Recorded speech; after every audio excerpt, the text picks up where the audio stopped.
weeks ago. Welcome. I'm super self-conscious whenever I listen to the start of whenever I'm replaying the pods over just to listen to it.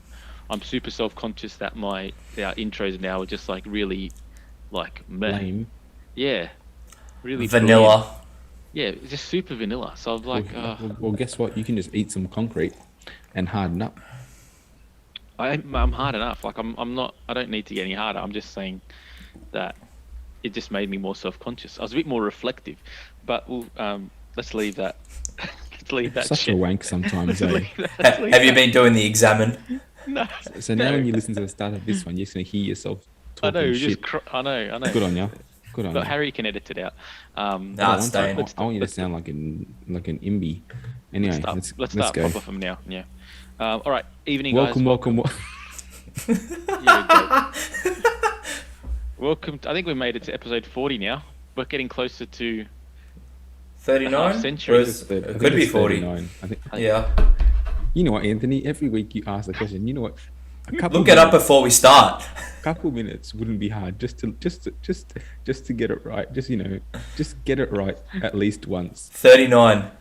All right, one away from the. Harry runs this beautiful podcast, this beautiful Facebook page. Just go maybe 3 posts down and you'll see it. It's episode 39. It's all good. We're going to restart it. You can just cut it from here, H. All right. Negative. Right. It's Welcome staying. to episode Takes too long. 39 of the Racing Line podcast, guys. A bit of Formula One to talk about this week and some Supercars as well. So let's dive straight into it. Joe, Harry, thanks for both jumping on and joining tonight. Interesting. The race this morning that took place in Canada kind of was spiced up really from qualifying because it was quite a wet qualifying session. We saw a few, Cars out of place. Yeah, a few cars out of place. Obviously, Fernando Alonso finishing in second. Leclerc took the grid penalty that we were aware of for the last couple of days, which took him out of position as well. But it was a very interesting qualifying session to begin with. And then obviously the race, it's probably one of the better races we've had over the last, 2 months, I would suggest. So let's jump straight into it. H, Yo. what will you take? Oh, actually, before we go there, we'll just quickly say if you haven't watched the race yet, Max Verstappen did win. Carlos Sainz, after about 15 laps from the end, kind of on his rear gearbox, was unable to make a move for the lead with much newer tyres. Finished in second, and third place we saw a return to the rostrum for Lewis Hamilton after a good race, a clean race, kind of staying out of trouble and maximize, as we've seen Mercedes do, multiple times this year, maximize the position of the car. So, H, what did you make of this morning's race, buddy? Yeah, good. I got up early, watched it live. I love this track. That's why. It's only 4:00. It's only really an hour and a half before I usually wake up, so it wasn't too bad. No, 4:00. Oh, okay. Yeah, look, good race. I think the safety cars helped. Did you just try to have a flex on how responsible you are as an adult, waking up at 5:30? Was that an adult flex? I don't think so. Nothing to do with motorsport at all, Yeah. but yeah, let's keep going. Anthony's battery's running out, H. We have to keep it on 49%. It's probably still on 49%. I guess the biggest thing, a couple of things that I took away from it, Mercedes seemed to be making massive improvements. Lewis and George were pretty competitive all weekend.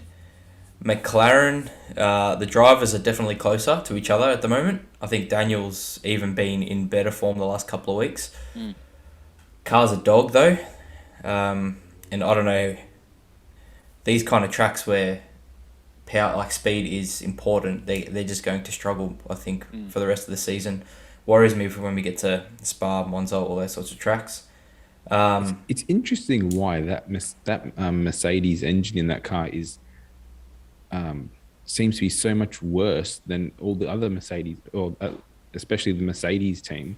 But they're losing. How can it be so bad specifically for that team? Is there any word on that? They're running a lot of aero from what I've read. Just down to aero. Yeah, and from what I've gathered, and I'm not an authority on this, but McLaren's tried to, in the past, last year we we saw they were really good at tracks like Monza, Mm. really fast down the straights, but I think it was the medium to slow corners, they were losing a lot of time. They've tried to correct that in a way, but they've built a car that's not fast anywhere. So they've Um, overcorrected the problem, but haven't stuck to their, haven't worked on any of their strengths. Yeah, so Okay. the car doesn't seem to be strong anywhere at the moment. You know, Lando was behind Albon for most of the race and made zero inroads on Albon. And They same kind of power sh- unit. Same power They kind unit. of they kind of shot themselves in the foot as well, but because when Ricardo came in, he struggled to get like it's for a team like that, they're always going to for a car like that, it's always going to struggle. I think on a track that doesn't facilitate super overtake. I mean, obviously the DRS zone on the back straight is huge, so realistically passing can happen there. But if you're in like the midfield, then there's like a DRS train for the majority of the race, and you're McLaren, you kind of need to maximize your output, and they didn't really do that this week. And they made a mistake with Ricardo's pit stop. His tyre, took I think 4 or 5 seconds to come off, and then that backed up Norris, and then Norris's pit stop I think was maybe 12 or 13 seconds because they didn't have the right tyres ready for him afterwards. So in a car that, they seem to be okay if they've got people behind them. They seem to be able to defend pretty well. But when it comes to overtaking, they just struggle with that, and they kind of shot themselves in the foot. And for the majority of the race, we saw Ricardo sitting in 11th, and he was just unable to really get much higher than that after the pit stop. What else is frustrating is they seem to be having these massive amounts of mechanical gremlins. Like, Ricardo had brake issues from halfway through the race where he had to cool the brakes. I think Lando had a few issues in quali. We saw that and had to run the old power unit in the race. Like, it's just, I don't understand what's going on there. It's probably just more disappointment to pile on the season that started with so much optimism, really. I mean, in some ways I feel sorry for them, but in like a lot of ways, I mean, for a team that was talking up or building off so much momentum last year and sort of talking up a bit of a big game before the season started, I think it still shows how far off the pace and how much they still have to grow as a team, no matter all the good things we said about bringing in Seidel, this whole wind tunnel coming along, all this kind of stuff. There's still a lot of room in that team for everyone to sort of grow and perfect their crafts if they want to actually make inroads into the big three. Well, that is true, but at the same time, if this is their pit essentially, then they can only get better than that, and they're still relatively competitive when everything goes their way. There are definite shortcomings that they will need to overcome, but if this is the basis from which they can only improve, well, that it's not. I don't think it's like a super dire situation. They're obviously not one of the top 3 teams. That's where they wanted to get right now. But if by the end of the season they can at least cement themselves in 4th and remain in 4th again like they did last year, well then I kind of have a lot of faith that they'll be able to turn it around, particularly when you've got people like Seidel and Keys who, granted there are mistakes with this car. It's pretty obvious. But I think they can rectify it. They've obviously got a recent history of rectifying a much more dire situation than they're in right now, which kind of gives me a little bit of confidence. Yeah, it's just it's like, we understand the car's crap, but it's also the strategy calls on the day too. They just keep making these mistakes, and it's like, for a team as big as McLaren, they shouldn't be making simple mistakes. I find it interesting though as well that the car can actually be the best of the rest, and then 7 days later, depending on the track, it can be so stuck in like the midfield, and the car that seems to struggle the most with overtaking. It's like one of the weird, like we've had situations when the Red Bull was slow but good on like tight tracks like Monaco and Singapore. But like, I've never seen like the juxtaposition so much between a car that can be best of the rest 1 week and then totally different situations, totally different tracks, and it's literally a dog. Like, it's somewhat humorous. It is, but like when you think about when they do well, they're qualifying 6th and 7th.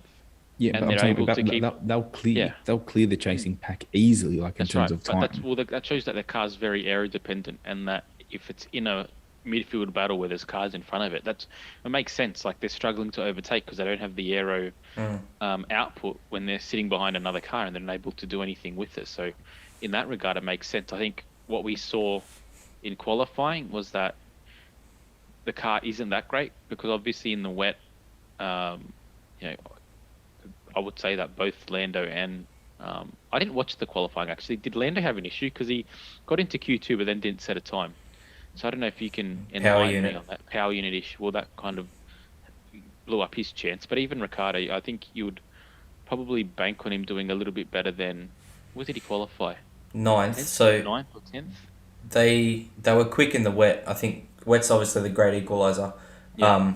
And then by Q3 the track was dry and it was between slicks and inters. Yeah. And they just didn't have the pace compared to the other cars in Q3. Yeah, okay. So so it's very interesting. I think it's very much dependent on how they perform in qualifying. If they have a good position, they can stay there. And they do a good job when they're kind of best of the rest. But I think when they have to chase and they have to kind of make moves, it doesn't come as easily as it should. And I think we saw it with Lando Norris as well. Like he probably should have been better than the Williams and better than the Alpha and all that kind of stuff, like from recent historical standards, but he was just unable to get through. What were some of your like positive takeaways from the race in general? I was really happy with Carlos. I mean, like we've sort of seen him on an upward trend, except for the problem at Baku that wasn't really his fault. But to sort of see that reinforced again and to see him really taking it to max and being able to push and look like a genuine race contender, which is what race winner, which is what we haven't seen at all this year. To sort of see those flashes, I thought was really encouraging. I mean, realistically, the result didn't help Ferrari at all, but in terms of maybe just giving him a confidence boost and just reminding us exactly what kind of talent and what kind of driver he is, I think it was really good. I mean, it was so interesting how quickly that Red Bull could get away from him at the start of that restart. Though I thought with the new tyres, it'd at least be kind of 3 laps where he was able to hound. Yeah. But then you also think about the nature of that track. It's very much like straight, 90 degrees, come back. It's very aero dependent. Like if you got a bit of wash, it's hard. It's hard. Sorry. The Red Bull's just so quick in a straight line. It's true. I think he probably needed DRS straight away off the restart. That lap, obviously there's 2 laps before it kicks in.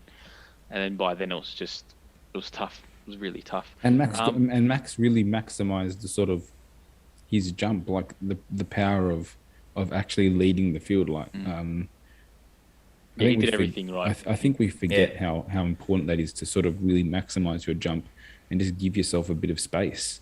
Because then the lunges really can't come if you've just given yourself a car length and a half or something like that. I mean, Max pretty much did everything right this weekend as well. Super professional. Which is the sign of a champion. And we harp on about it so much, but every weekend recently it sort of just is highlighted how, this is how you win championships. And yeah, like you think about it, Ferrari did everything right pretty much this weekend as well, even if Leclerc, sort of he made one mistake trying to um, overtake Ocon, but apart from that, like they maximized their weekend as well. They got a bit lucky. Would you have expected him to actually be able to take the Mercedes cars? Like I would have expected that probably at the start of the race. Sorry, H. I was just gonna say I think the DRS train ruined him. Yeah. I think it kind of goes to show, like we're talking about other drivers as well struggling to overtake, like the McLaren, for example. But it wasn't, with the exception of like when you had that DRS advantage, just 2 cars fighting it out. In that regard, the DRS advantage was immense. But apart from that, like it wasn't the easiest. It wasn't the easiest overtaking race, and we kind of expected that. It was just interesting that with the safety cars, it still kind of gave a bit of fire to the whole race. Like it was still an engaging race. It wasn't boring. But I just wanted to touch on that whole DRS zone. So the case was made by Brundle, I think during the during the telecast, where he said, we kind of need to consider decreasing the size of these DRS zones because they're just like it was so easy for cars to just, pull up, pull out, and then overtake the leading car on that back straight? And is it making it look too easy for these overtakes to take? It's like almost like we're getting no overtakes, but then when we do get an overtake, it's almost like a token overtake. There's no real skill involved. And if you looked at some of our most tenacious drivers, people like Hamilton, people like Alonso, when they were being overtaken at various points during the race, they didn't so much as turn their steering wheel 1 degree. Like, it was almost like, we're resigned to this particular situation. But I think we're getting a situation where there's either no overtaking or this super dramatic overtaking, which might as well not be an overtake, if that makes sense. How do you guys feel about that? I've always thought that every track should, number one, have the same amount of DRS zones, and I think the DRS zone should be, instead of having it at the start of the straight, push it more towards the middle of the straight and make it into the braking zone. So you still get an advantage, but you have to really make your pass under braking, because it even really just looks bad when like the straight is so long, when the pass like is done with 300 meters to the corner still, like optically.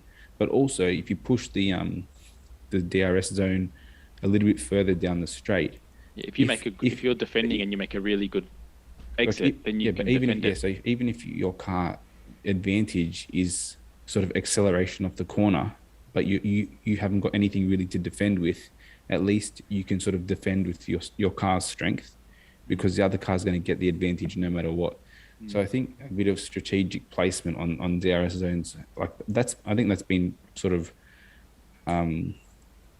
like we've seen this problem a little bit before. I don't know if you want to call it a problem because it's still overtaking. But it's not really. That's the thing. Like, the point we're trying to make is not really. It definitely feels artificial on a straight that long. Like, even it looks like super. Well. It looks like Mario, not Mario. Yeah, Mario Kart, when you kind of just Mario get boost. It's like a rocket boost. I mean, you know what? If they gave the cars in front banana skins, maybe it would even it up a bit. What do you think about it, H? I'm interested in actually people's opinions on this particular topic. I think it did demonstrate how much quicker the Red Bull and the Ferrari are, but if you look at some of the other passes, I don't remember. You might be able to correct me, but I don't remember any other cars making those kind of overtakes. It seems to be only the Ferrari and the Red Bull. I think I saw Alpine do one pretty easy. They're straight lines. Straight line bullets as well. That car is a bullet in a straight line. Yeah. But the issue that I think you have is, realistically, the majority of the midfield is actually pretty tight. Like, they've all got strengths and weaknesses at different circuits and different parts of tracks. So there's like the DRS train, I think, that we're getting this season, because the midfield is so tight, is a lot stronger than it in seasons gone by. So you don't necessarily see a lot of overtaking. Well, we didn't see a lot of overtaking from the midfield, but when you had a car or two cars that had pulled away and they were able to kind of have their own little scrap, or whether it was on different pit stop strategies or whatever it might have been, when we had two isolated cars, moving through that zone together, that's when it looked most dramatic. Otherwise, everyone's just pulling open together, which is, I don't know, I just felt like I was watching it saying that looks too easy. Then when Martin Brundle made the point, I said that I might have thought kind of a similar thing as well. Brundle makes that point at every race. Yeah, but I think it's a good point, to be honest with you, because if traditionally most overtakes have to take place. Like I don't know, we talk about it all the bloody time, but most overtakes have to take place or have to be finalized in a braking zone. Like, that's, whether it's slipstreaming and then pulling out at the last second, like it's a fairly known entity by this stage. But when you're kind of pulling out halfway down the straight and you've got enough time to literally get back on the ideal racing line with zero impact to your trajectory or zero impact or disturbance when you're making your way into that corner, gee, it looks too easy, particularly when the sport that we're talking about is supposed to be the best in the world. And we've spoken many times about push to pass, and we fixed F1, right? So we did. We've solved the problem, but you kind of see stuff like that And you just hope that the powers that be kind of, like, they talk about it being a spectacle, and it is a show, and like that's what it should be. But then things like that don't propagate any real excitement, for use of a better word. The thing as well is that, practically, just talking totally practically, that straight is so long. Like it's probably one of the longest in the season. You get a massive tow down that straight and a massive advantage as it is. Yeah, exactly. Sorry. And we've seen over years how going down that straight and then pulling into the chicane. You get a slipstream without DRS there. Yeah, man, it's like a really daring move. You get down the bottom and it's a bit of a gnarly sort of chicane, wall of champions there as well.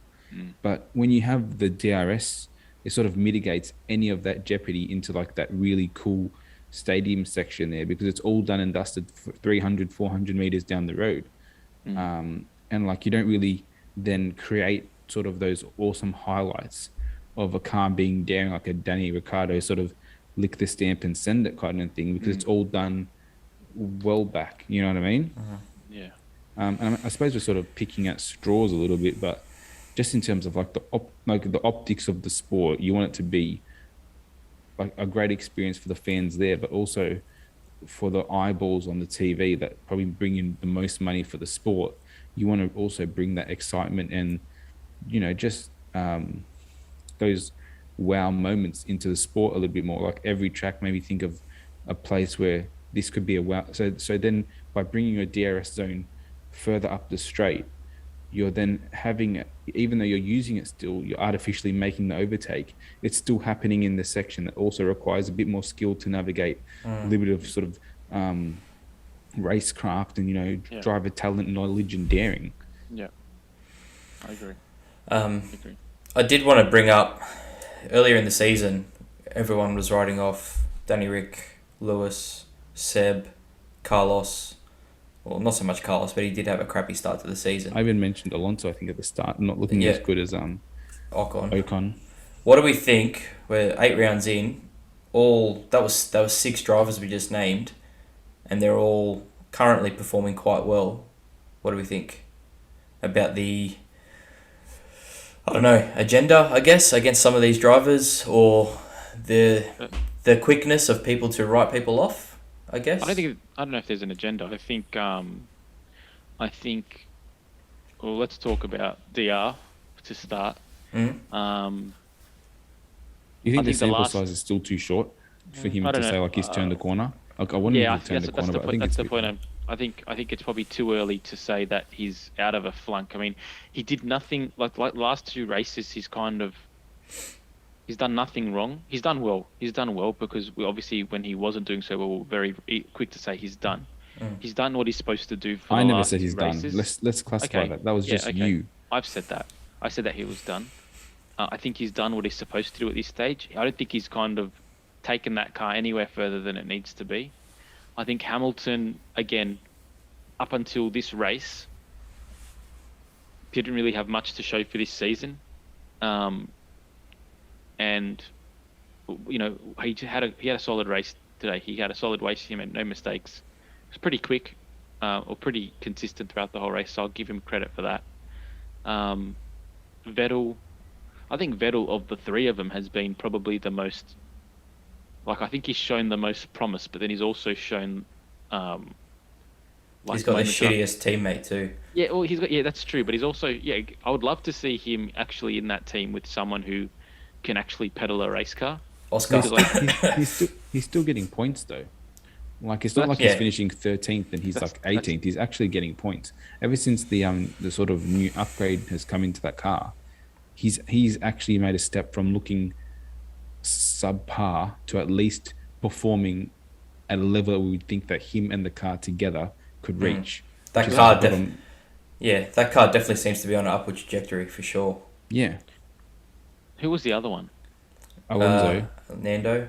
No, Nando. I have, like, Nando can race till he's 50. I've got no issue. Yes, same here. Like, there was someone else I said. Yeah. If there's one thing that I will never fault Alonso for, and we saw it in qualifying, man. If you give him a sniff of a chance, like his car, had no, like we knew in the race it was never going to stay up there. I would have loved to have seen actually a wet race, because I think if that was a wet race and he was starting from second, like I reckon he would have either stuck it in the fence after hitting out Verstappen, or he would have taken the lead. But I never have doubted that guy's tenacity. Like realistically, he's an absolute beast. He's a real goat So of motorsport in general. 100%. He is. He kind of, like, people are always like, when's he going to go? And we're kind of a bit like, we want him to go so that we can bring Oscar in.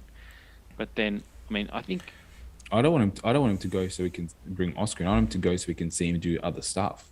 yeah, Like I really enjoyed those years he was away, just seeing him do other cool things, just to like show his talent in other stuff. Like, that's what I want to get him to go for. yeah. So no, to answer your question, I think the jury's, like, we need a little bit more of a sample size that's contrary to what we thought in the early part of the season. Here's a quick question for you guys, though, being massive Fernando Alonso fanboys. Would you rather him stay in F1 and show these glimpses of his like talents and former glory, or would you rather see him in a lesser category, in a more competitive category, with a bigger chance of winning and then actually winning races in another category? I'd love to see him full-time in Indy. I reckon it would be epic. Dude, I actually would love to see him in full-time in Indy. Yeah. I think if we saw him in Indy full time, like, Run away with it? yeah, I really think he would, to be honest with you. You reckon he'd run away with it? The fact that he's, A lot yeah, of good, I think quick young lads in Indy. I Having think said that, he's always proven I think he's good he's, against the young yeah, ones. he's like, I think his track record against any teammate that he comes up against, like, I think about this. Marcus Ericsson had a very similar career to what Lance Stroll is having now. Showed glimpses of brilliance, but just had some moments where you're like, what are you doing? And he's making a very good name for himself in IndyCar right now. He's leading the championship. So if you're going to pit Marcus Ericsson against Alonso for a IndyCar championship, I would have to take Alonso. He nearly won the Indy 500 in his first attempt. Like, through no fault of his own, the engine gave way. Yeah. So I think the And problem there was a for year him, after I when he think didn't even make the show. yeah, it's true. But like, again, you'd probably say that was more car than him. Yeah, I'm just playing devil's advocate. No, but, like, I agree. Yeah, I I understand think, what you're saying. you know what I think happened as well. Like, he went to endurance racing, and he kind of played the team game there. But I think for him, he's not wired to be a team player, and I don't think he should be. He's an alpha. But in endurance racing, he never looked like the weakest link in the team. No, but I think he realised, I'm pretty bloody good at whatever I do. And Yeah. I think for him, F1 is still, like, if he wasn't good enough for F1 and he felt it, I think we might see him in another category. Yeah, 100%. But I think part of it is him being like, I'm actually still bloody good, and I'm better than a lot of these people that I'm racing against. Yeah. His cheek after getting that second position, saying, I'm just going to take Max on that turn one. Like, Yeah, it's like just he's ultimate Alonso. He's still got the fire. Like, I think, and people talk shit about him, like being, he's always does Alonso things. Like, the guy's just a winner. The guy's a winner. He's not going to waste his time on rubbish. And I think when we see like events like races, like he's had a few ordinary races this year, but for the most part, he's been like a bright light in this season. I mean, he came back and we were like, is he still going to have it? Is he not going to have it? He's been awesome. I love the guy. Yeah. I just wish he had a bloody competitive car. To think that was his first front row start in 10 years in F1 makes me just go, like... Yeah, because he went to McLaren. Yeah, no, but like, what the hell? Like, it's just such a waste of talent. It's probably lucky for Hamilton that he's made bad choices in his career, because if he was at a half-decent team, I think the whole story about Lewis Hamilton being the greatest of all time wouldn't even be a bloody... Yeah. 100. conversation. I think, he's the best driver to not win more championships. But you know what? I think also his champion, like the fact that he's only won 2 championships doesn't, hasn't pulled away from his legacy. Like, all of us think Alonso, beast. Yeah. I mean, like, he's actually bulletproof. The only chink in his armor are the cars that he drives. Probably the only chink in his armor is business decision making. Because apart Yeah. from that, and I the cars think that I he think drives, he's so supremely confident. He thinks that he can drag any car to the front of the grid, yeah, and like yeah, he makes these rash decisions. Well, he left McLaren probably in the peak of their prime because yeah, of team, what is it called, politics. yeah, Went to Ferrari, which he should have won at least one championship at Ferrari because he was always yeah. there or thereabouts, and that could be him and Ferrari not being the most stable of like teams. Like the driver always has to make the difference. Mm. And Do then you think- going to do you think- McLaren was a bit of a Do you think part of it might be? catharsis. Do you think part of the thought process might be this whole idea of if you want to be before Schumacher, if you wanted to be the best driver, you drove for the best team. So if you were Senna and you were racing for Lotus and you were winning races, that wasn't enough. You had to race for McLaren because they were the best team. And then if you were Prost, you had to get to Williams because that was the best team. And if you're Senna, you had to get to Williams because Prost was beating you and he was in the best team. And then Schumacher comes along. He wins 2 championships in a team that's good but not great. And he rather they than were signing, pretty good. they were good. They were Yeah, good, but they they're weren't not great. Ferrari. No, no, exactly. But That's Ferrari what I'm wasn't making. Ferrari But back Ferrari then. went Ferrari before Schumacher went there. Either hadn't won in like 40, 50 years, and they had some pretty ordinary seasons. Schumacher goes there, and it's Didn't not. Prost win one with Ferrari? No, No? no. I think Prost won with Williams and Prost- with, Like if you think about the McLaren. names that didn't win at Ferrari, Mansell, Mansell. Prost, Alesi, the list goes on. At Berger, there's some big names that didn't win. And then Schumacher goes there, and his legacy is built not just on the fact that he won with Ferrari, but the fact that he took a team that could have been 6th in the championship the year before he went there, and grinded for 5 years. Like he grinded for 5 years to get a result. And I think that if you're thinking about legacy, which some of these superstars are, I think to be the best, I've got to be better than Schumacher, which means I've got to step out and build up a team. And I don't know if Alonso would have been thinking that, or if that's part of anyone's thought process. But it might be, and no one's done it since. no one's built a team from that far back to be the juggernaut that it was. Lewis didn't build Merc- Mercedes. Merck weren't that great before. I'm not saying he built it, but I think he elevated them to the next But level. the second Lewis got into a Merc, they were the best car because their second driver They was had one still the ordinary second best season. car. Yeah, 2013 they weren't great, but yeah. Anyway, I'm not here to divulge Lewis because I feel like we all pile on him too much. All right. Rumors, Oscar to Williams next week. What do we think? I think it's gonna happen. Do you? Next week, I think it's Apparently gonna- before Silverstone, mate. maybe before Silverstone. What's next week? What race is when next week? Silverstone. Yeah. In a fortnight. Yeah. When Lance Stroll Yeah. is getting points at his home race, and Prince Nick is still last of the finishing cars, Go Tiffy. which is and the thing is, I hate saying it because Sorry, Latifi I doesn't didn't notice, but where did Albon finish up this week? 13th. Yeah, in front of Lando. Oh, really? Okay, Yeah. first. Yeah, well, that looks So like pretty bad. so 13th to 20th. so Albon's still dicing it up with sort of midfieldy cars, and he's always at the He's rustling it. like he's 100%. he's doing enough to make. He's definitely doing enough to show that there's a bit more in that car. Yeah. Well, he's pushing it a bit further than it probably should be. He's qualifying better. He's got the Russell always. hustle going. He was, oh my God. And He was, we're not pretending that he's Russell, but we're also acknowledging that he's still one of the Yeah. good young talents of the sport. Yeah, yeah. And we're not asking Latifi to be ahead of But him. he's We're gotta just be saying, more. Be a bit He's gotta closer. be Maybe more. beat a Haas. Just beat a running car.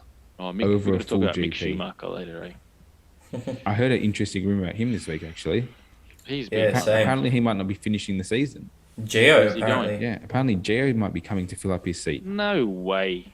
That's the rumor on the street, mate. That's a rumor, man. There's no way that's going to happen. A silly season. He was 6th before the engine gave way. You can't blame him for that. Yeah, this rumor came out before this that. weekend. This was yeah. before that, yeah.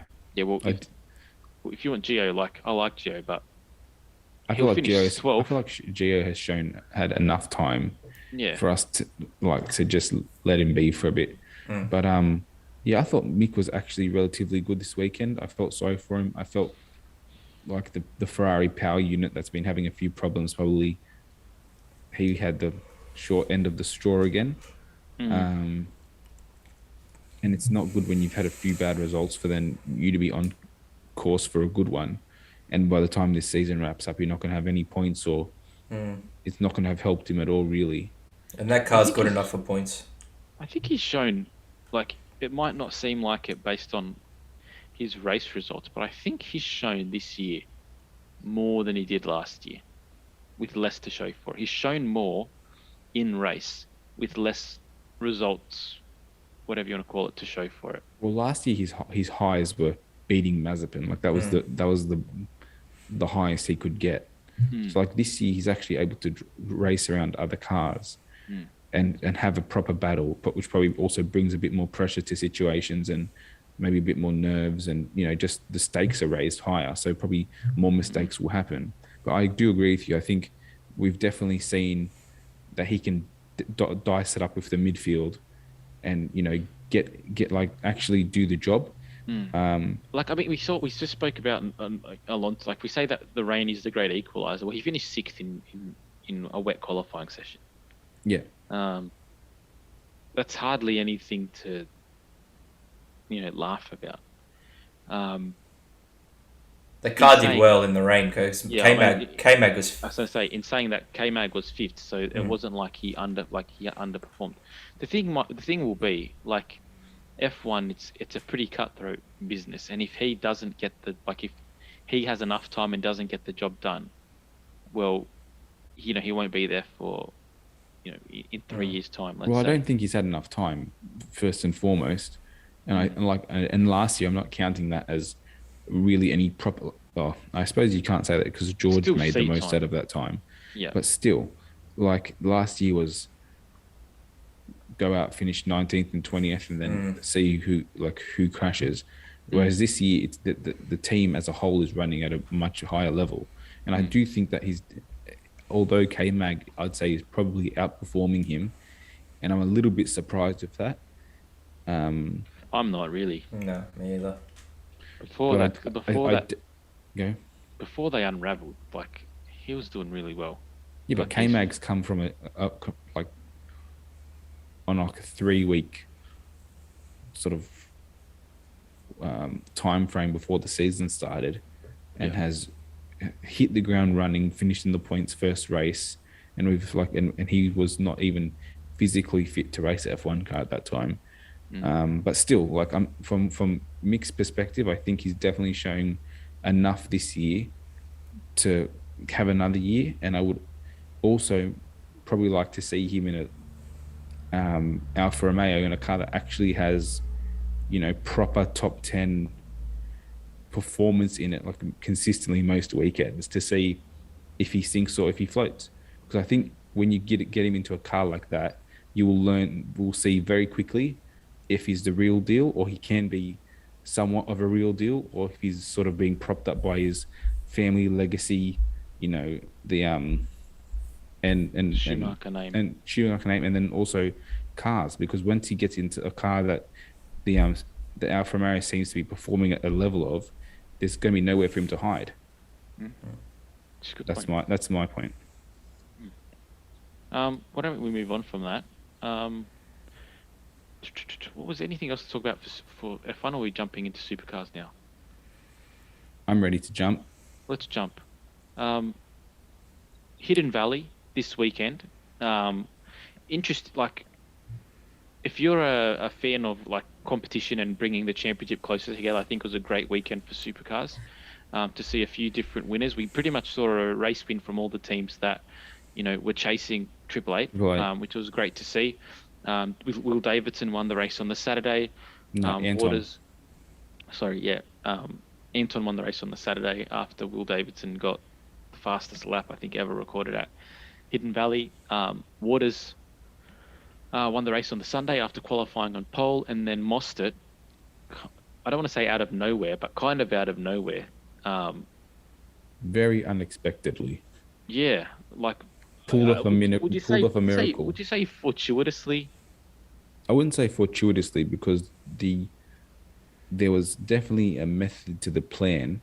Yeah, they And I pitted him feel super early, and I didn't feel they? like the plan then the rug was pulled out from underneath him, and to get a podium in that situation, I would have thought would have been a tall Tough. order. Yeah. And Were you worried when the safety car came out? man, you don't know you would not have wanted to see me when the safety car came out. Mm. I think Tara thought someone died because I jumped up and I was swearing so much, and she was like, "What's happened? What's happened?" And I'm like, "You, I couldn't I couldn't even talk to her." And then honestly, I was waiting. I was honestly just waiting for him to get past, and then for the train to sort of just slip past him, because that's what Mm. usually happens. Like once one gets past, it's usually a four. Um, but I think we'll start. We won't start there, but yeah, great race. Honestly, Great the last weekend. the what is it? The Darwin Triple Crown Mm. has become probably one of the best in terms of entertainment Mm. weekends of the year. And Mm. it's not just about the supercars; it's the whole sort of the lineup of categories that they put there. It is three days of like non-stop great racing from all the categories, and there's like no real weak categories there. You've got the supercars there, they had S5000 there, Carrera Carrera Cup. Cup, They had the Australian Superbikes. Superbikes, which I think also brings a bit of different flavor to it as well, which is awesome. Mm. But yeah, great. It's a great track, with a great layout, lots of overtaking, and also the heat of the top end always lends to really interesting tire strategy, which usually has massive implications of the race, and that's what we saw. Well, it's interesting because like we talk about, like I think for me personally, whenever I think of Darwin and whenever I think of Townsville, I know they're going to be really good races where there's high tire deg, where there's a lot of chances for overtaking, and like right now we've just had Darwin and we've got Townsville for the next Supercars round, and it's just like I just get really excited for those two tracks in particular. Obviously, you've got Bathurst, which is amazing because of its spectacle and it's just a fantastic track. But if you're thinking about like regional tracks that put on a fantastic show, I think those two would have to be up there as two of the best. Where did you want to start, but Joe? I wanted to mention the return of DJR. Really, like they've been on an upward trend over the last probably 2 or 3 weekends, but this weekend they were by far both cars together the best team on the grid, and to really only bring home one P1 in Yep. the race, I thought was, I mean they still finished well, but Yeah. I really think that was a missed opportunity for them. I mean, Will Davison had pole twice and couldn't convert off the line either time. Mm. Anton showed, I think, why he's the number one driver in that team, but also Sorry, just before you go on, yeah, the point about Davidson being on pole, like obviously they were saying that the pole line, because the pole position is offline, it's a bit dirtier side of the track. There's less grip there. yeah. But at the same time, we saw Cam Waters. I mean, he's had lightning starts all year, but he was able to convert off the pole for his race wins. That kind of just kind of blew up a little bit in Yeah, Davison's but face even when kind even of in that the way. last race, I think Anton had pole and he still got to turn one first as well. So Mm. yeah, I think as a team, they scored high points, which is massive, and they leave Darwin as the number one in the team's championship, which is like is a good feat. But yeah, I would think they would have been disappointed with the probably lack of Dominance. overall wins for the weekend. Mm. But by far did look like the best team. Both cars had great quality pace. I think they had two front row lockouts, which is like really strong. And then I think Waters really showed sort of the momentum that he's been building over the last couple of weekends when we were super critical of Tickford Mm. over the early rounds of the season. They've definitely turned the corner. I Well, believe that even now because when you even Jake see, Kostecki yeah, I had was going to say that. he actually looked And really Courtney competent. Courtney probably could have been top 10 all three races, but He he got just he got stuck in Just got some mangled stupid every situations. race. Like that car was bent literally every time that. I don't know why come they out of fixed the it grid. between race 2 and race 3. I But can't even- believe they sent it out with the bent bonnet and everything. I think they ran out of bits, but like it just had Yeah. like they just ran out of bits He had a crash Um, on the on the Thursday, Friday on the night. Friday. Yeah, Friday afternoon, and then on the Saturday he had a big crash, and then on the Sunday he had another big crash. I So mean, that crash where he came across and back. He came across the last corner that could have been so much worse. when he took Pye out. He took Randall out as well. There's like 3 or 4 cars. Yeah, it was just chaos. I was getting James Courtney, Phillip Island vibes when I watched that back, because I thought, man, he's lucky that's not as bad as it was last. I remember when he had that massive crash in the HRT and he was out for like 3 rounds. Yeah, massive crash. But yeah, I feel like Tickford definitely showed. It was actually a very interesting weekend because Tickford sort of showed that they were on an upward trajectory. Well, he screwed Johnson up Racing, the first. He screwed up the first qualifying session. Yeah, I'm talking about like in a weekend. I'm just saying like overall weekend. I would say they're moving forwards. Yeah. Then I would say obviously Dick Johnson Racing, massive step forward. We'll see next weekend if it's track dependent. But yeah, they definitely looked like the goods. Triple Eight looked there and thereabouts again. Like, yeah, Shane had that sort of unfortunate incident with Davidson in the last 8 laps of the race 18, but he was there, came second in the first race. I think it was third in the second race or something like that. Yeah, he was on the podium twice. Yeah, so we can't really complain about that little mistake in race 18. And then Walkinshaw, I was going to bring that up. We're having rookie hour this weekend. Yeah, what happened with the disqualification? Can you break? I didn't read it. So what's happened with Walkinshaw is someone's put a portable fan into the blower. I did read this. Yeah, into the engine duct, which is illegal after the warm up lap. Does the punishment though fit the crime? This is sort of what they're taking to the stewards now. Can I ask? Because we see it in Formula One. Why can't you do it in Supercars? Because the reason they've given, and it makes sense, is if they allow it, teams are going to bring big fan units onto the grid to which blows out team costs. Number one is what they're trying to limit, but also they're trying to limit the traffic on the grid, and I think it's to do with traffic on the grid before the race. And costs, like they're the two also biggest just ones. Clearing the grid, right? It's a huge thing. Like keeping the grid like clear as well. Yeah. So I didn't actually know about this at all, to be honest, because I've never really seen it before. Rookie mistake. It's a penalty. Fair enough. Is it deserving of a race disqualification? This is, I think, the biggest now sort of question involved in it, because you would think there are incidents in a race that are definitely like sort of a bigger problem, i.e. taking someone out in a race and then you get like a 15-second time penalty slapped onto the end of your race, right? But then to stick a blower into your sort of ducting, is that really a race disqualification sort of worthy penalty? I'm pretty sure that if they were to make a change to the car after like the parc fermé conditions in effect, the same ban would be in place. Now, listen, the reality is it was a bloody hot day. Some guy probably just had a rookie moment and they made a mistake. But I think if it's in the rule book and it's consistently policed, well then everybody should know, and I think everybody does know. I think everyone does know. Never That's why seen no one anyone else do did it before. And like, there's been a hell of a lot of hot races over it's in Australia. It's not like a hot 30-degree days like a non-regular occurrence in Australia. And I think it's probably just to clamp down on it. Like it was probably made a little bit like a scapegoat for that reason. So I think it's stupid. I think from the team's point of view, they probably just have to swallow it and take their medicine. it's a stupid mistake. Like it is. But I'll tell you what, it's annoying. It would be annoying because that's some serious points as well. That he like if you were to give him those 80 round points back.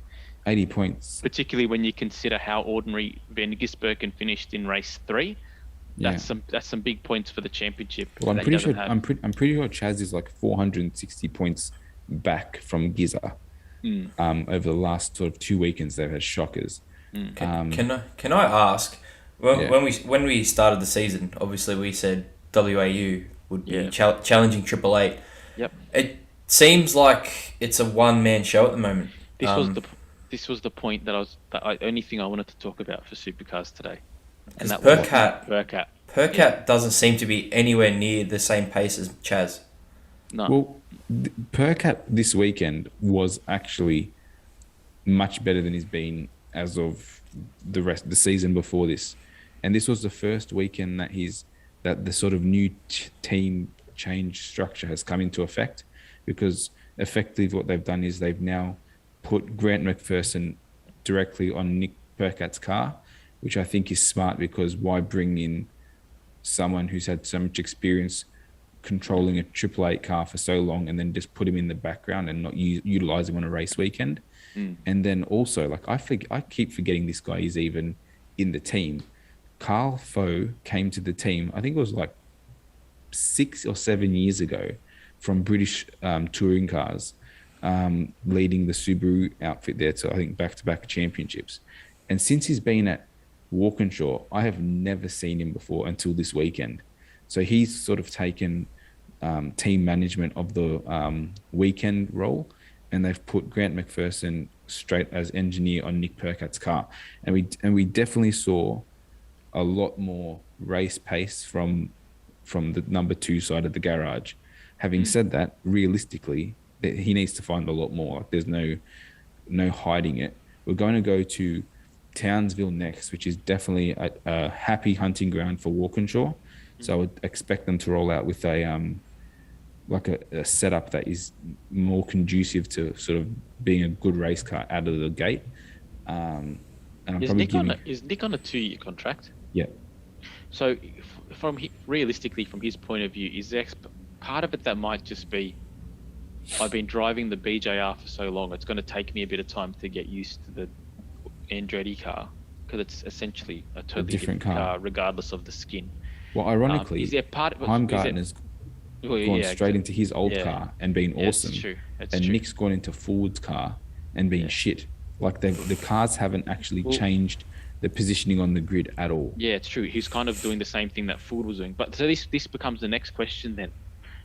The same way that Mostert was pulling results for Tickford that the car probably didn't deserve, are we giving Walkinshaw too much credit for Chaz's talent? No, I don't think so. But what I do think's happened is that when Mostert was there forward, all the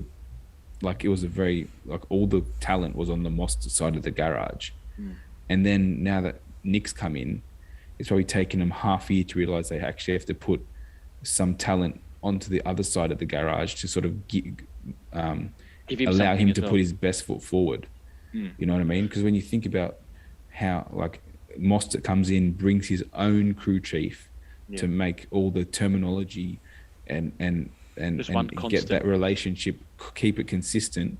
You bring in Nick, who hasn't been at Walkinshaw for a good part of 6 years, different car. There's literally no part share. Like there's no relationship at all between BJR and Walkinshaw. Having said that, I would have still expected him to be closer, be much closer. At least I would expect he should at least top be 10s, top at least 15. top 10. And that's the difference I'm noticing. He's always 11th, 12th, 15th. Well, he's been qualifying trash. That good. He's not even that good. I feel like this was the first weekend I was watching him intently. The first weekend where during the race he hasn't actually been easily overtaken by cars. But we've got to see if that's track sort of specific as well. The other issue that because of his qualifying woes, he's always in scraps. When you're that far down the field, you're always in scraps. So he's having sort of Tander Courtney Walkinshaw problems. He's hardly had a chance really to even stretch his legs at this stage. And I think kind of we were both very excited about the hire. I think like I'm not Dude, I gonna was peaking at the make start I'm not of the gonna year. make any like I'm not making any claims because I think that there's definitely a lot of talent there still, but hopefully this change in structure allows them to extract a little bit more from him and from his side of the garage. Because realistically, if they're able to get him singing by the end of the year, when everyone moves into the Gen 3 car, if he's in it, at least in a good like emotional spot, well, that's the best that Walkinshaw can take from this, and it's a good thing for them moving into Gen 3. But right now, it would probably be safe to assume that his confidence would be pretty shot as well. Look, Just yeah, sorry. He's been disappointing. Like that's the only word you can use for it. He's been very disappointing, actually. Not even disappointing. Moving forward for WAU, if Yeah. they want to challenge Triple Eight, etc. next year, considering they're going to Ford, and he doesn't pick up his game now that you're saying the structures are in place for him to perform, do Yes. they get rid of him, even though Well, he he's has a only contract? he'll only have He'll only have next year really to prove himself. The Not thing even. is, no, yeah, but like next he'll year have is his 6 like races. yeah, but I'm saying like next he's not going to Yeah. get dropped mid-season. No, I know. No, I mean But- for but the rest of the year, if they don't see an improvement, will they still go? think- We need to make I a change. They definitely will, but I do think still he is the best situation they could have put in that car, and if he's struggling, I honestly believe that I don't think anyone else coming to that team, bar Jamie Whincup and Shane Van Gisbergen and maybe Di Pasquale, who also had struggles when he went to Dick Johnson, would not be having these problems as well. I really think it's a mix of the driver and that side of the team just not being up to scratch. What about some of the young talent that's kind of starting to cement itself? Like people. How like young Will are we Brown talking? or Young. Will Brown or Brody Kostecki. I think Will like, Brown. I think they are not. They're not young talent anymore. I think they're players. Yeah, I mean that's what I mean. Like if I'm WAU. Yeah. If I'm WAU, I just dropped my phone. If I'm WAU and I've got someone like Percat who's 30 years old, there was a lot of expectation on him coming into the season that hasn't materialized, and I get 6 races into the season next year, and there's really no change. I'm going to start looking at people like that because, obviously there's definite fluctuations in the performances of those young drivers at Erebus, but on their day they're still extracting some pretty great results from the car, and taking into consideration that Mostert is probably extracting or overperforming a little bit, I think that there might be a chance for one of those 2 drivers to kind of overdrive the car as well to a more effective position. It just makes it. I think the point I'm trying to make is that it makes it tough for someone like Percat for the team to be patient when there's definite young talent that could be hired to do the same job he's doing. Because if they're performing at his level, then there's no loss. So the only thing they can do is kind of get up the grid further. Yeah, I still think he's like I'm not ready to write him off yet at all. Yeah, I agree. With that And too. the other thing is, well, all the tracks that we know he can perform well at, we haven't even got there yet. The one track I think that he usually performs well at, I think, was that he Eastern didn't Creek, was and he got Eastern there too Creek early. because he was there, and on his first weekend. So, I mean, I think there's still a lot of time in racing, and if he can put in a good performance at Bathurst, we know he is good at Bathurst, and a good performance at Clipsal, which is what's going to end the season, or Adelaide, and just get him some momentum for the start of next year when everyone's in new cars. I've no doubt he's going to perform, and if he doesn't, then he doesn't deserve to be there. But realistically, if you watch, he is, for the seasons leading up to this, he has always been a class act, and I don't expect that to sort of have just diminished because he's changed teams. Yeah. I agree. I mean, who else? I mean, Hey, did you have a question? Oh yeah, sorry, H. I saw that. Yeah. Oh yeah, it's just we were talking about young up and coming talent, and we saw Joey Mawson won S5000 again, 2nd year in a row. Yeah. You guys know more about the supercar scene than me. Is there a reason why supercar teams aren't looking at someone like Joey to come in? He doesn't have enough money. And is that purely it? I think so. I think like you look at someone like we spoke to James Golding, Yep. who kind of probably could be. He's probably got the James Golding's probably got the talent to be in supercars when you think of some of the people that are racing in the sport, and he obviously doesn't have the funding for it. Now this guy's come into S5000, and is like this year didn't even look like he was going to win the championship. He started the season so poorly. It's not a long season. Joey. So for him to pull it around, turn it around, it's pretty impressive. So if there's conversations about Golding being worthy of being in a seat, then I think that Mawson has to be considered. But I suppose as well the difference is between Golding and Mawson is we've seen Golding in a supercar, whereas we've never seen Mawson perform well in a tin top. Like even he said he struggled with the Carrera Cups. He was awesome at Bathurst. He was actually really good at Bathurst. I suppose in the Audi he was very good. Yeah, sorry, I forgot about that. I mean, the other thing we talk about the S5000 like it's a tin top, but through the conversation with Golding, the way that the car's driven and Hearn, it's very similar to a supercar. Yeah. And I think that he's probably just got. He's just a talented guy. I would love for him to have a chance to go into Super 2 with someone who's got money to back him, as opposed to him trying to have to scrounge for something.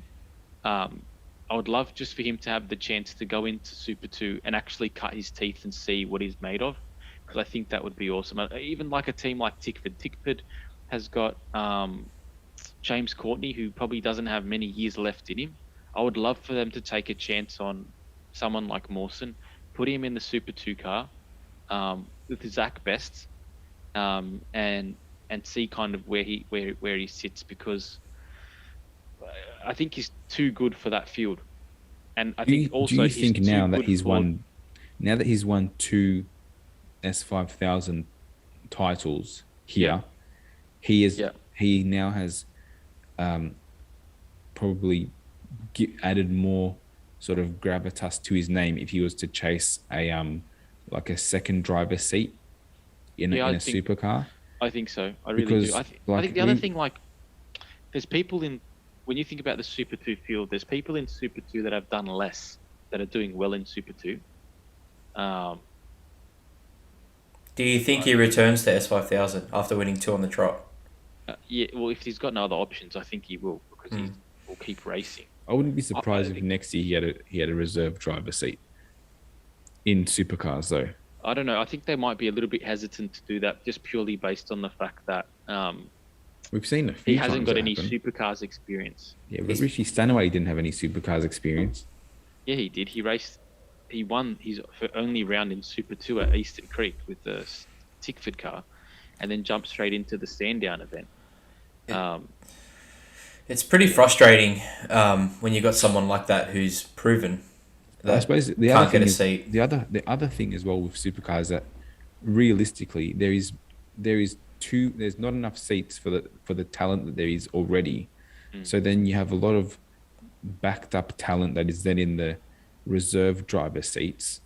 So and then you have like the whole question of like there are drivers who drive in like sort of the reserve role who haven't raced in supercars for nearly a decade, but they're drivers like Dean Fury and Canto, Alberto, like these guys, they haven't raced in like a competitive supercars race for a minute, but every time they step in, they do the job to the T. And I think it's for a team that is going to Bathurst and having a reserve driver who just doesn't make mistakes, like Warren Luff as well. There's taking the gamble on a young up and comer, or taking the guy that the team has built a relationship over, say, 5 years, and they know the car, they know the team, they know the functions, and for 3 weekends a year they're an ultimate professional and fit in like a glove.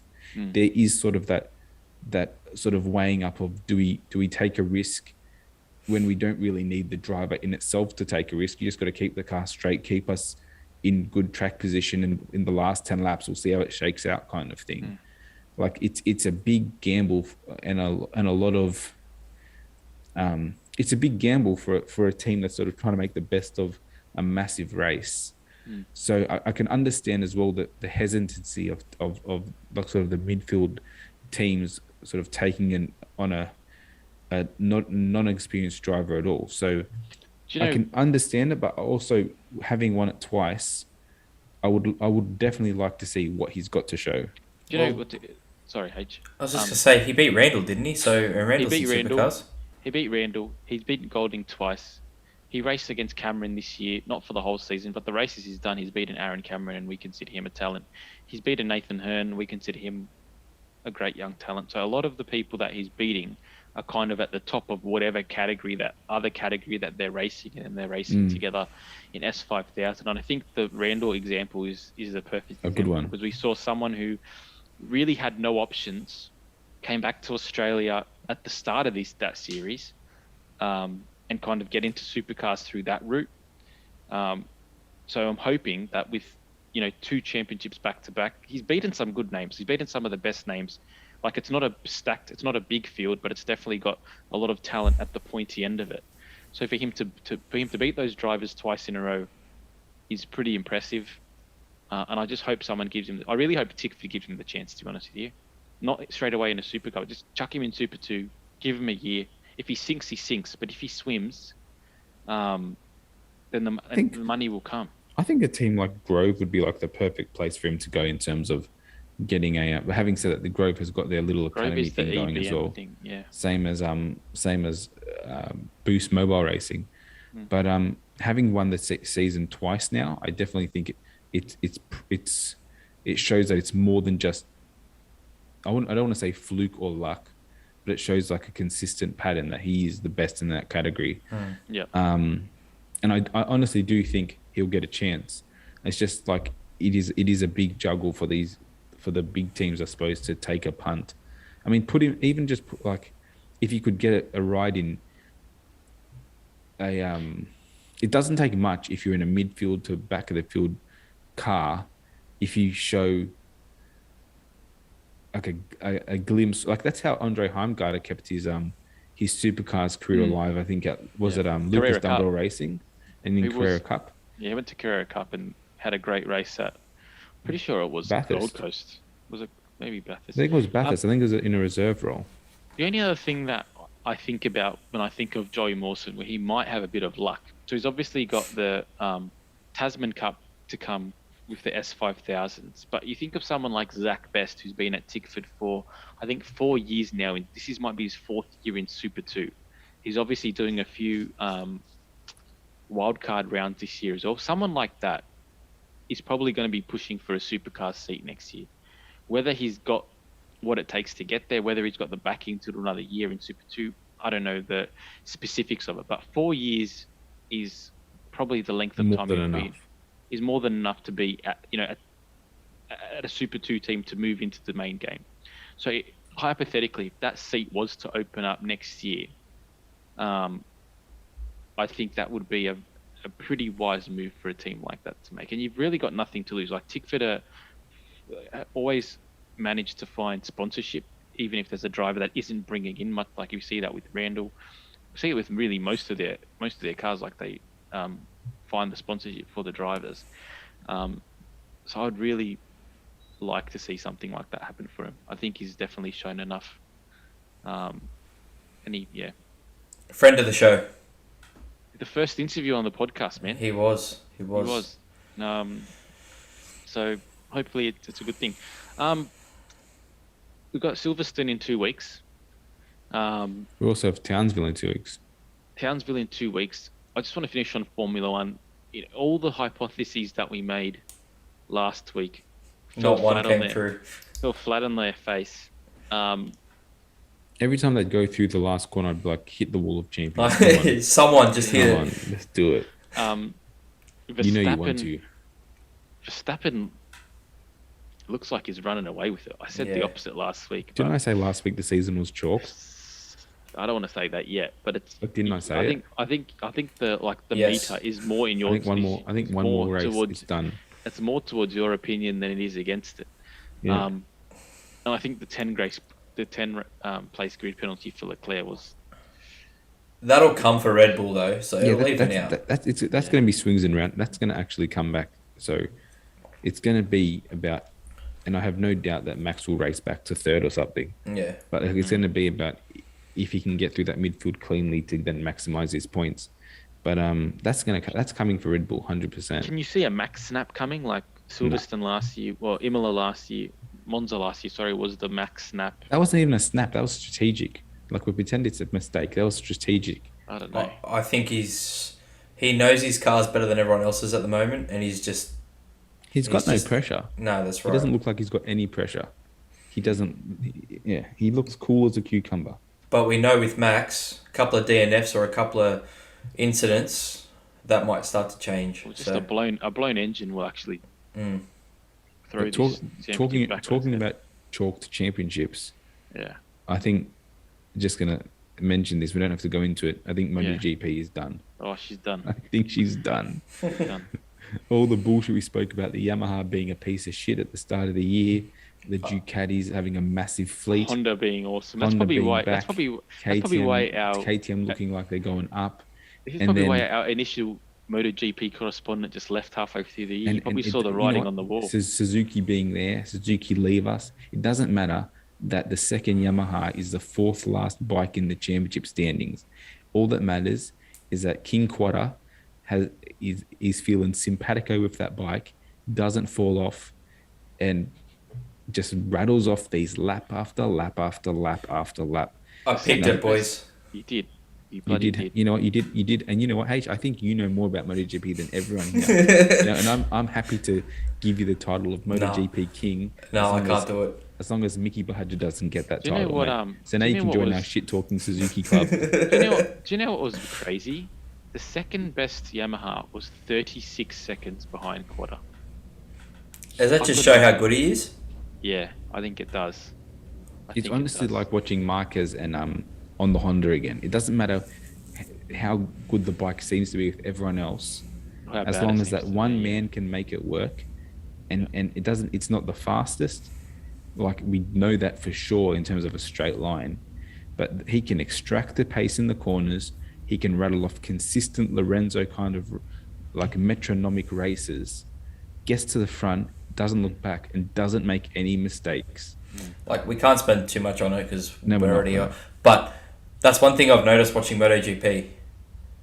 Once he's in front, he controls the race, and that's... Bloody Yamaha. Yamaha has the bike, for whatever reason, the bike works at the front, but it doesn't work if it's mired in the back. And the problem is, I think right now, you got people like Bagnaia keeps falling. Suzuki have just lost their way, and obviously Marquez is out. So realistically, there isn't a whole lot of resistance at the front of the field right now to keep Quartararo back, even from first to potentially third. And when that resistance isn't there, and he's able just to take the lead off the first couple of corners, then it's for him. It's just a matter of consistency. And there's, like we talk about, there being no pressure for Verstappen. There is no pressure on him right now. I mean, Aleix Espargaro is extracting everything he can from that Aprilia, but that bike and that rider just doesn't have the talent and consistency that Quartararo has. Question, Anth. Are you going to pick Aleix next time? Yeah, I'll keep picking Aprilia. I will. I'll keep picking Aprilia. I'm not going to bet against Yamaha anymore until they prove me wrong. Yeah. I cannot believe how... So you're not even betting against Yamaha, you're betting against Quadra, because Yamaha itself is... I can't believe how poor, like in terms of consistency, everyone else has been. Like we've seen Bagnaia fall, we've seen him have things happen to him. We've seen like Jack not even fall, just can't race, like just falls, like just disappeared in races, can't pass people. Then we see like Marquez goes and has operation, fair enough.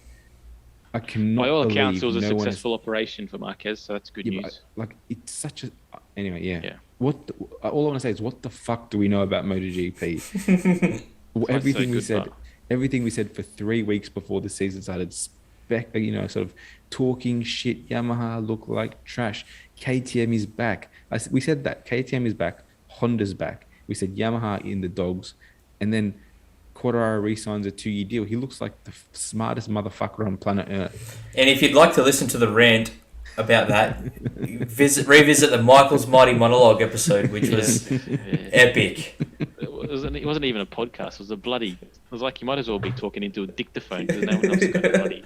He emphasised the first part of that word. No one else got a chance. I think, boys, we'll leave it there tonight. Yeah, Good I chat. think so. I mean, obviously, it's interesting because a lot of the championships we're talking about kind of seem like they're treading water. Like there isn't a whole lot of resistance right now. So it's good to see in at least Australian supercars there was a bit of a fight back from some of our traditional heavyweight teams in the championship. And we'll have a podcast next week with the TCR racer Michael Clementi, which is something a little bit different. We look forward to getting a little bit of an insight into his journey into the current TCR category. And We've then been in in a chat for a little while, so it's good timing, we I haven't. think. And then in a fortnight's time, we'll bring you the latest from both Townsville and Silverstone. So thanks, boys. Thanks, everyone. Have a great night. Thanks for listening. Just Please for clarification, keep sharing. how much charge you got? 47%. 22%. Okay, fair enough. So Yeah. you got about 3 hours out in this thing.